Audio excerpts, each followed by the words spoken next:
Well, good evening, everyone. This is John Craig, And this is Sandy. and it's good to be with you this evening for Walking in Spirit and Truth. And we got some things stored up for you today. I'm looking forward to this continued study on what is it? Psalm 23. And in case you haven't been with us in a while, or just in case you haven't been following the series, you're going to want to follow the series because every single message that every time that we've gotten together on this, Sandy, you've just blown it out of the ballpark. Well, thank you. Anyway, we have been studying, as John said, Psalm 23. So of course we want to start out by reading it. We've read it so many times. Hopefully everybody here has it completely memorized. And we will read it one more time tonight. And we are still back in verse 5, but we're going to read verses 1 through 6, which is the whole psalm. Here we go. A Psalm of David. Yahweh is my shepherd, I shall not want.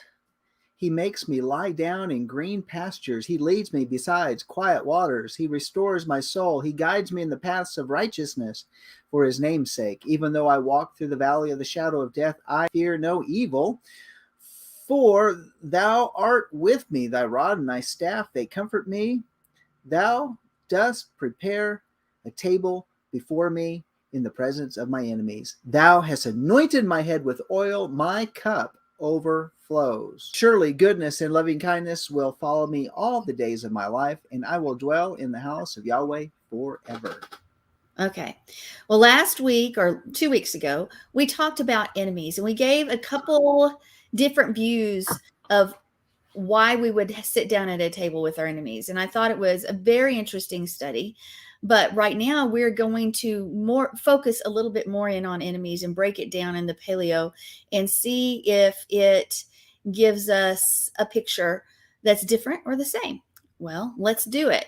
So we started off with in a place, in the presence of my enemies. So this means that it's not just some random place that we're choosing out there that somebody's picked out of a hat. It's not any specific place where an enemy might be. No, this is a specific location, a particular location that we need to grasp, that Yah has prepared for us.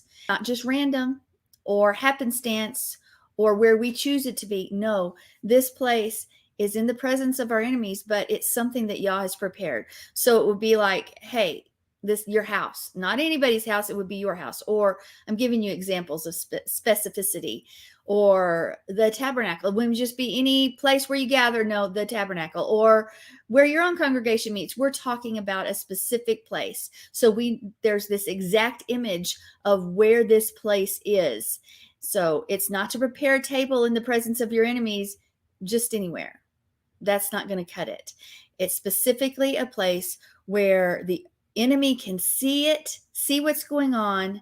Okay, and I've been sitting on this for about 2 or 3 weeks now. I've been talking about it, but I saw that video that Steve Mutria had of the lady who went to Mount Sinai. Yes. Over there in Saudi Arabia, and then they found all of those. It was like a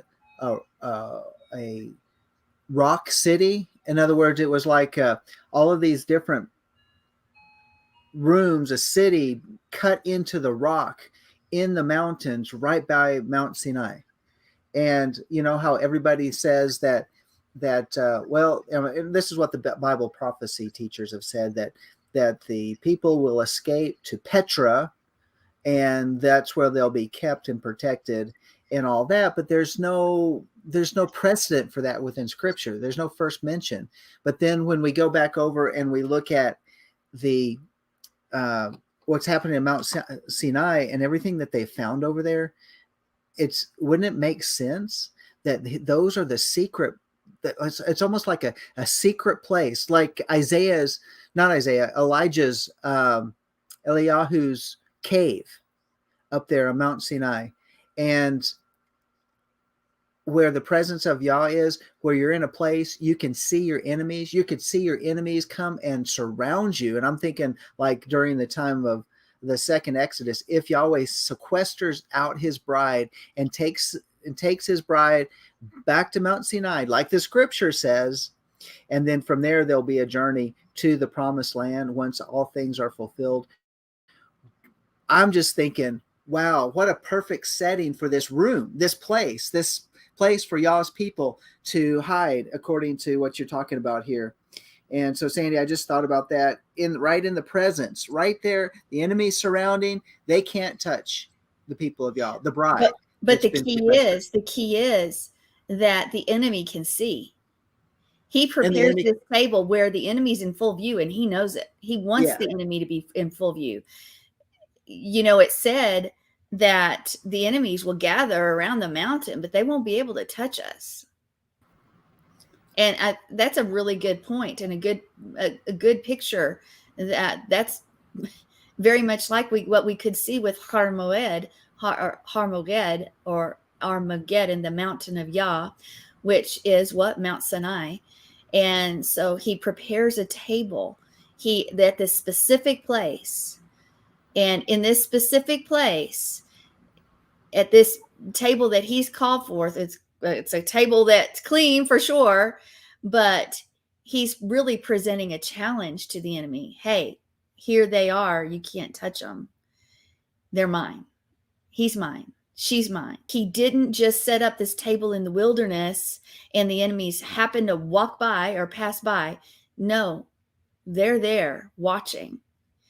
And he's done it on purpose. It's a place where the enemies aren't going to be able to dismiss us. They're not going to be able to ignore us. They're not going to be able to reject what's happening. They have to pay attention, and they have to watch Yah's favor. They have to watch Yah shepherding. They have to watch as we feast, as we are taken care of and given what we need when we need it. And they can't do anything about it. So he's deliberately putting this table in a place where those who wish you harm, wish me harm, wish us harm, they're going to see it. So honestly, that's a great picture that you said, that you gave us the example of, John. A great picture, because this is all about confidence, because we know who we are in him and we know who he is. He is the King of Kings, the Yah of Yahs. He is the Aleph in the top. He is everything, the great I am. He is the Lord of hosts. He is. And so we have confidence because we know who he is and we know who we are in him. So he's not trying to hide the fact that he's offering himself, his face, and he's welcoming us and nourishing us right in the middle of it. There's enemies that are witnessing it, everything that's going on. Let me throw one other thing in there for you, and which relates to that is Revelation chapter 12, and where it says, and when the dragon saw that he was thrown down to the earth, that's verse 13, he persecuted the woman who gave birth to the male child, and the two wings of the great eagle were given to the woman in order that she might fly into the wilderness to her place, where she was nourished for a time and times and half a time from the presence of the serpent. And the serpent poured water like a river out of his mouth after the woman, so that he might cause her to be swept away with the flood. And the earth helped the woman, and the earth opened up its mouth and drank up the river which the dragon poured out of his mouth. And the dragon was enraged with the woman and went off to make war with the rest of her offspring, who keep the commandments of God and hold to the testimony of Yeshua. So this is another picture from what you're talking about, Sandy, about this table in the middle of the enemy, even where the enemy can see that you prepare a table before me in the presence of my enemies. And here we have that she was nourished for a time and times and half a time from the presence of the serpent. So I just think it's very interesting. There's a nourishing process here in this wilderness location that Revelation is 12. Actually, we see a cross reference from Psalm 23, verse 5. So anyway, I just thought I'd mention that as well. I think that's a good example, because that brings in nourishment and enemies. It's this picture of basically a table again, where he's providing what we need. So let's look at enemy, the TZORE-RAI, and it's a Zodek, a Resh, and a Yod. Okay, Of course, we're going to break it down in the paleo because we want to get this picture of what it is. So let's go through some of those letters one more time. This Zodi is the first letter, and it's this picture of this fishhook. And it's like a man, or maybe like a man on his side, which can look like a needle or a fishhook. And it can mean just or justice or just or righteous. But it also can mean desire. Desire. So desire can definitely be a fishhook for sure. It can be this hook that takes you places where you don't want to go, or maybe you think you want to go and it's really a trap. But then we have the Reish, and the Reish itself can be the head, the chief, or the beginning. Okay. So here we have this desire of the head, or desire of a person, the desire of the chief. And we have it 2 times. So we may discuss, why would we have that 2 times? Why would it be in there twice, the head twice? Okay, well, let's see if we can find out. And then we have this Yod, which stands for work or deed, mighty work or deed. It can also be authority, and it can be power, and it can be strength. So let's put that together. We have this desire of what? The desire or the need of a person, and the person and their deeds. Okay. So it says that the desire, the need of the person repeated, and it's repeated a person or work. So what is the enemy? Let's think about that. So if we're going to talk about the enemy, how would you describe it? We would probably describe it as a foe that's coming against us, or a circumstance or a situation that seems to be blocking us or putting us in a tight place or a narrow place. We might describe it as somebody that's stopping us from going where we're supposed to be, or somebody that is trying to defame or destroy us. We see all that as enemies. Does that have play with this word? I think it does, actually, because zarar is the root of this word, and that's the enemy, the zarar, T-S-A-R-A-R, and it's that Zodic and that Resh. That's that root of this. So let's one more time ask this question. Who is the enemy? How does it define in Hebrew? Well, when we look at that word, it's usually described as a narrow place, or to cause distress or narrowing. It also means to be bound, to be tied up. Okay, already, if something is doing any of those things, yes, I would definitely call it the enemy. But it also means to make narrow, or cause to distress, or press hard. And it also means to show hostility towards, to treat with enmity, to vex, to harass. Okay, so we look at zarar, and it's anything that's causing confinement or narrowing ways, or restricting your way, or vexing you, or showing hostility. This root word for enemy is this idea of you're hemmed in, you're constrained, you can't move, you can't do what you're supposed to do, you're being blocked in some way. What do we recognize in that? If the desire of a person is this hook that leads you, because your desires are taking you one place, maybe you should be in another, but your desires are taking you one place, or something that has grabbed a hold of this person and it's driving them. It's leading them, it's driving them, it's basically consumed them. This desire has consumed them. Well, what does that mean? Well, let's talk about it. We have the Yetzer Hara. And what have we talked about with the Yetzer Hara before? We've talked about it being the evil inclination, so to speak, but yet really it's desire. And there's nothing wrong with desire, because desire causes us to achieve things, and that too. It's if our desire is taking us to Yah or away from him. Where does that desire in our life lead us? Does that desire stop us from gathering, stop us from studying, stop us from doing his will? Or does that desire do other things for us? Does it cause us to draw close to him, to seek after him, to want to listen to his heart and go where he wants us to go? Either way, we need to be hooked in with that desire, hooked in and it's leading us towards Yah, or hooked in and it's leading us to destruction. It's grabbed a hold of us and it's driving us. Well, what happens to the desire of a person when it's gone unchecked? What happens to the desires, our desires, if we let those desires trump everything else? All of a sudden, it becomes the center of who we are. Think about somebody who's driven for power, who wants that promotion. At work? I'm just giving one example. Maybe we'll give a few. what happens is they'll do everything to attain that promotion. They will do everything to make sure they are in the proper position with the proper support to reach their goal. And oftentimes people and even walking uprightly goes by the wayside because that desire is so overtaken them, that becomes the main thing in their life. In fact, even a person of faith can do the same thing and push that by the side and say, hey, work's really important right now, I've got to get my money. Work's really important right now, I've got to get this promotion. Or I'm working to achieve this. Once I've achieved this, I'll get back with God. I'll take care of my family. I'll do this. I'll do that. What happens is that desire for work, or that desire for the promotion, or that desire is now that Yetzer Hara that's really got a hook in them, and it's leading them away from their family. It's leading them away from God. It's leading them away from justice and righteousness. It's taking them. And so that is the evil inclination gone bad, so to speak, that hook taking us, that desire gaining control of our lives, where we everything that's right goes by the wayside so that you can achieve your goal. The people go by the wayside. People are just somebody to stomp upon. Okay, let's take another example.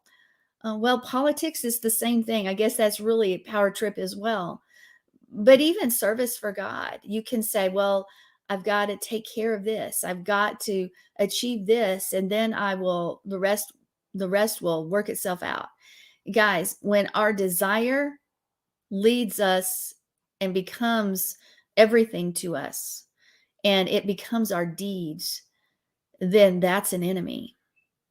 And our enemies, that's what controls them. If we look at the enemies around us, maybe it's their desire to put us to shame, or to show people how wrong we are, or to destroy us. And those desires to reach that goal are so overarching, they'll do anything and everything, lie, cheat, steal, etc., till they reach their goal of destruction for us. So how does this work? Well, we know that desire of the person, that hook, has grabbed a hold of them and taken control. And that thing then tries to bind us. So how does it become something that binds me? Because the desire is not a bad thing. It's not. But when our agenda and those who have this desire to achieve and accomplish what they want above all else, you can't have two in the same room. It's not going to work. One's going to have to trump the other. And we see that in our world today. We see people just run over and walked upon, from elected officials, from government officials, from hospitals, doctors, lawyers, you name the profession, people walk on people because the desire is to achieve, whether it's to get money, power, fame, all of it. It's what's driving them. So anybody in the way needs to be removed. Anybody that can make them look bad needs to be removed. They're enemies. It becomes the center of who they are. This thing becomes the person and their deeds. It's no longer the desire of a person working its way to serve God. No, that's out the window. It's the desire of a person serving themselves, becoming your own deeds. So what is an enemy in Hebrew? Is the enemy somebody who is from a different nation? Is it somebody who is that serves a different God? Is it somebody from a different tribe, another tribe? Absolutely not. The enemy is a person whose personal desires is the essence of who they actually are.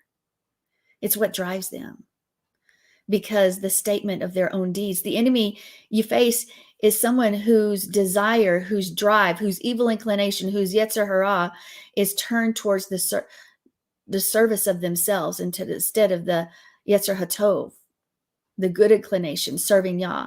It's someone who is completely about them. And really, humanism is a topic that's been really a hot button, especially in the 80s and 90s, but it's still very apropos because it's all about you serving yourself.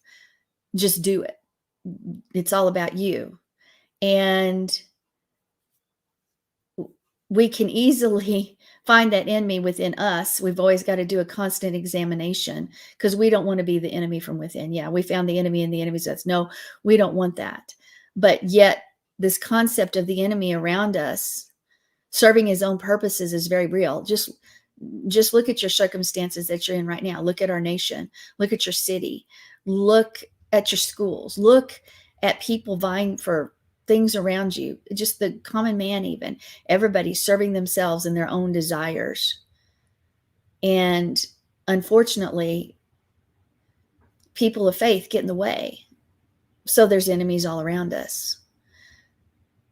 So what is an enemy? One more time. It's a person whose desire is now expressed in their own efforts. I'm doing it my way. I'm doing it through my own work. I'm doing it myself to produce my deeds, to produce work. It's the person who becomes the expression of their own desire and deeds. The Hebrew idea of the enemy is someone who wants it his way. Wow. Don't we even have music way back from Frank Sinatra? I'll have it my way. And how often do we hear that in our society? Let's do it my way. I'll have it my way. If I have it my way, unfortunately, that means that everybody else is in the way. If someone's having it their way, you're in the way. And you need to be removed, and therefore, now we see those people that are trampling everybody else down. They're our enemies. And yeah, they'll just throw you aside.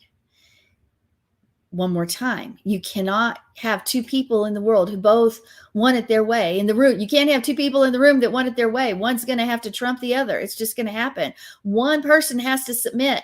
Which is it? Well, we bow down to Yah, right? That's it. So this Hebrew thinking is this enemy who is someone whose desire overwhelms them so much that everything they do, it just completely consumes them because they want it their way. Now, I just said something, we bow down to Yah. Well, also the word says we submit to one another, but we also should walk in righteousness. And we've got to realize that there's enemies all around us. So don't take that and say, oh, Sandi said that. No. We do submit and serve one another. What does that mean? We serving one another. That's what Yeshua did. He was the example. But when we come to realize that there are enemies all around us and that they're not out for good, then we might see everything in a better perspective. I know I talk to people who say, well, the government wouldn't be out to hurt us. I'm like, what pill did you take? Because unfortunately, man without the Torah, without walking in righteousness, without walking in the word, without walking in Yeshua, is, according to Hebrew, according to the word, according to the Torah, it's not even human. It's the beast running the show. So if a beast is running the show, if a beast is in power in our government, if the beast, and I'm not talking the beast, the Antichrist, I'm not talking about that, but we're talking about that fight between being human and the beast, the 6-day creation. What was born on the 6th day? Animals were made first, the beasts, and then man. And it's this first and second born fight. But that very nature is within us. How do we act? How do we live? Well, we may look human. We may look like the normal person, but our deeds will show, are we really walking in Torah? Are we his, or are we the beast that's within the room? Which is it? We need to be careful, because we have a lot of beasts running the show, so to speak. And so if you remember that, everything else is in the way. Who's gonna trump whom? Well, we've got Yah. We always need to remember that. And he's prepared the table. So Hebrew thinking is this enemy has this overwhelming desire that all that they can see is the goal, and will do anything to achieve that end. So how many people are like that in your life, around you? How many people seem to be more like the beast, like the enemy? How many people around you are having it their way, doing it their way? I would dare say it's more than just a couple. Yeah. Every single one of them, and all these people all around us that aren't serving God, they're all competing for their desires to become number one. So really what we have is chaos, which we know that. There's chaos all around the path of righteousness. That's what this psalm is about. So when we get off the path, where he's led us, then we will walk into the chaos, into the enemy's campground. And that's everywhere, because everybody's out serving themselves. Every single one of us trying to take care of their desires and doing their deeds to reach their desires, their goals. And they want what they want, period. I'm amazed by people who want this and want that and want. It seems like we're people who are never satisfied with what Yah's given us. We're not satisfied with where we're at. And in a way, that's good. We don't ever want to get too comfortable where we're at, because we want to be stretching ourselves in Him. So I'm not talking about the desire to better ourselves in Him. No, that needs to continue. But this idea of never being satisfied where you're at, well, I achieved this. I'm now gotten this promotion, but that's not enough. I'm going to go to the next way. I've gotten this much money, but that's not enough. I have this house, but that's not enough. I remember I have this toy, this RV, but it would need a bigger RV. Or guys, we can name it. We know people like that. Maybe that's even been us at one time or another. We're not satisfied. And so what we do is we keep wanting something better, something more. And the idea that I'll settle down one of these days when I achieve it, that's never going to happen. The enemy's going to make sure we keep wanting more and more and more and more. Is that you? Is that me? Well, we have to ask, because we don't want to become the enemy ourselves to others around us. We want to be pursuing Him because we're safe at His table.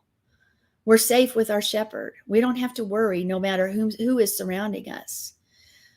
So now, what is this psalm about then right here? When we're talking about this, it seems like it's about this Yetzer Hara, and it is. It is about this, and the Yetzer HaTov. It is about this. It's about more than this, though, too.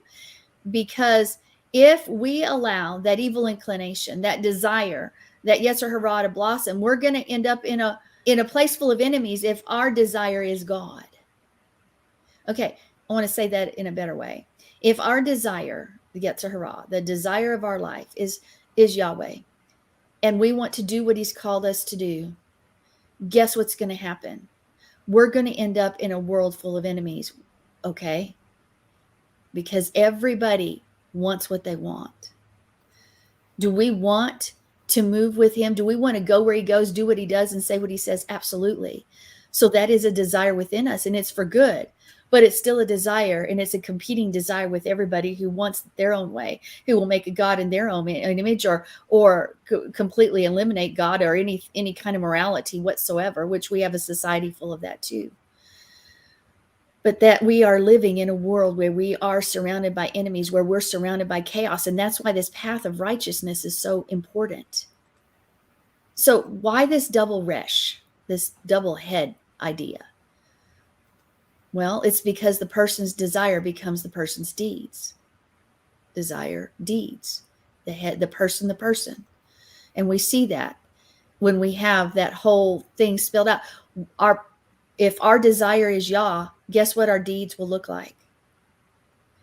If our desire is Him, and we want to do acts of justice and righteousness because we love Him, we want to serve one another, then our acts will show it. But if our true desire are things and power and money and prestige and fun and play, and there's nothing wrong with those things, but if that is where all-consuming desire, our deeds are going to show it. That's why we know them by their fruit. We know people by the fruit. It doesn't matter what you say. Anybody can say a lot, but we know them by their fruit. So what we have discovered here is that Yah is setting this table, and He's welcoming us in. He's given us this welcoming hand that we spoke of last time, and this face that smiles upon us, but He's doing it deliberately. Now, notice I said the word deliberately. Yah is doing this deliberately in the presence of the people who want their own way. Why? Okay. Well, before I answer that question, we are in a world where we are, if you love God, if you love His Torah, if you walk in Yeshua, you are in conflict with everybody else. People in the church, people around you, people in your family. people that don't want nothing to do with God. You've got conflict all around you, and that's why his rod and his staff comfort us. They are so important because he's deliberately setting this table for us in his face and opening his hands up as part of this community fellowship and promise in the place everybody says, I want it my way. So let's put that a little bit more clear. He sets the table in place where he knows you're going to have conflict. If you're going to be a sheep, he's going to make your table in the place where everyone around you is going to hate you and where they are going to be against you. And he does it deliberately. Let's look at my friend Job. Remember that statement. Now, you may say, whoa, he would put us in a place where everybody hates us? Yes. I can tell you, the more I serve Yah, it seems like I have these people at my back, even people of faith that try to destroy my name. And I know sometimes I just say, John, what is going on here? Why do people hate us? Well, this is sort of self-explanatory right here. If we're going to be his sheep, he's going to make our table where we sit with him confidently in a place where everyone is going to hate us. Why do they hate us? Because it's kingdom against kingdom. It's kingdom against kingdom. And so there is a fight going on, and it's a spiritual battle. Remember, we don't fight in flesh and blood. We put on the armor and we have supernatural weapons.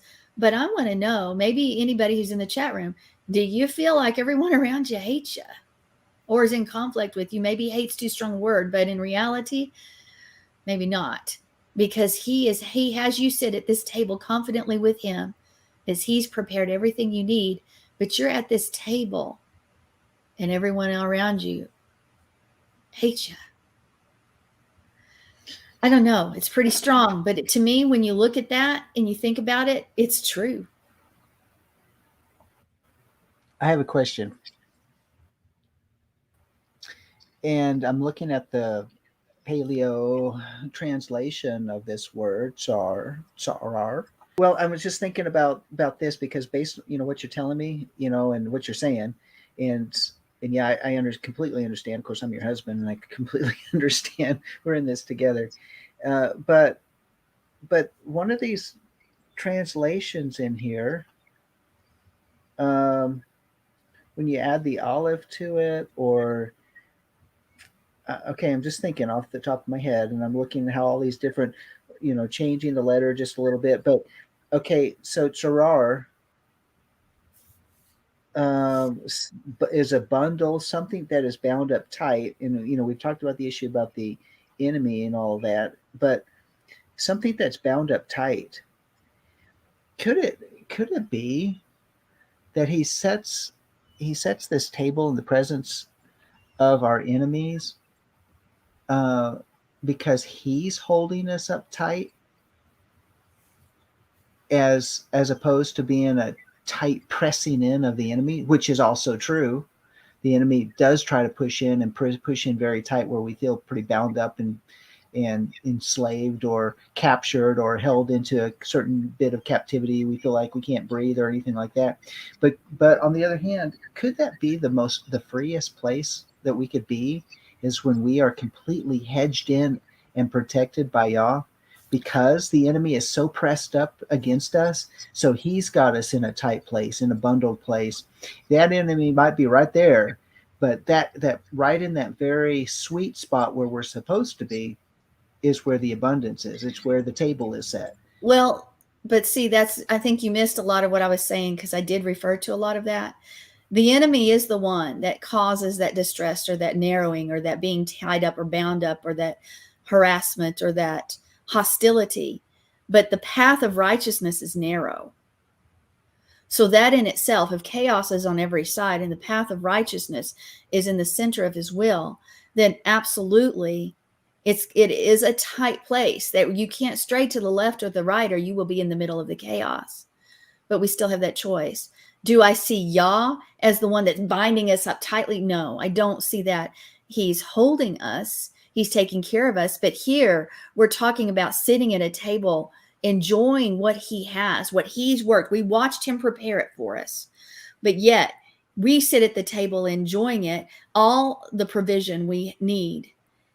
And to me, when you're enjoying something, you're not bound, except the enemy is trying to bind us all the way around us. But we confidently sit with him saying, no matter what you're doing, no matter how many people hate us, no matter how many enemies are out there around us, tightly trying to narrow our escape, pressing hard upon us, we move freely and walk freely on the narrow path of righteousness, because he's got us. He is our shepherd. He comforts us. So yes and no. That answered the question. And maybe we're saying the same thing and viewing it a little differently. But that enemy presses in, but Yah gives us the freedom. And I just think that we don't often think that he on purpose causes us to sit at a table where the enemies are either watching on or sitting there with us that hate us. That's pretty revealing, that when we pray for relief for the enemy to go away, and we realize that God put us there in the first place because we say remove the conflict, and he put the conflict in our lives because as a sheep, he's going to make a place at the table where everyone's going to hate us or have conflict with us. I like what Peaceful Warrior just said in here. Let me go ahead and pop that up on the screen. That goes really well with what you're saying too. The more focused one is on Yahweh's love and mercy toward ourselves, and the more we press into the heart of a servant, we tend not to care or focus on those who hate or come against us, etc. I think that's an excellent point too. Yes. It doesn't matter, does it? Because there is great shalom in the midst of it. Who cares? Because we trust in him. Mm-hmm.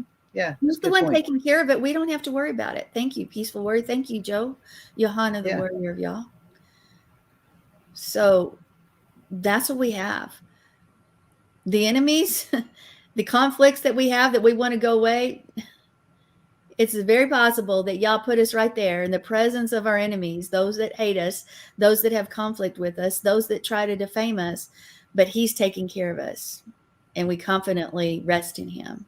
And so what do we have next? Yeah, this has been Walking in Spirit and Truth. Next, we have the Craig Report right here on the lambnetwork.tv.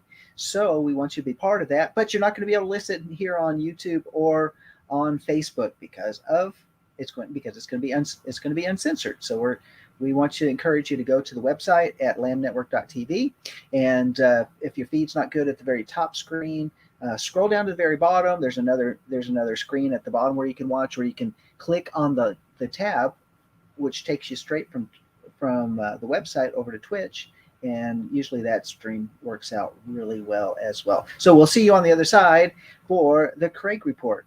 Shalom.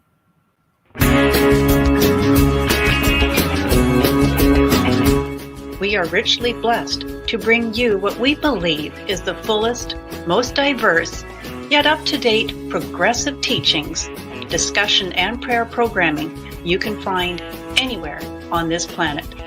Be sure to take the tour of the MessianicLambRadio.com website. I'm Susan Hoogie, thanking you for joining us on the Messianic Lamb Video Network.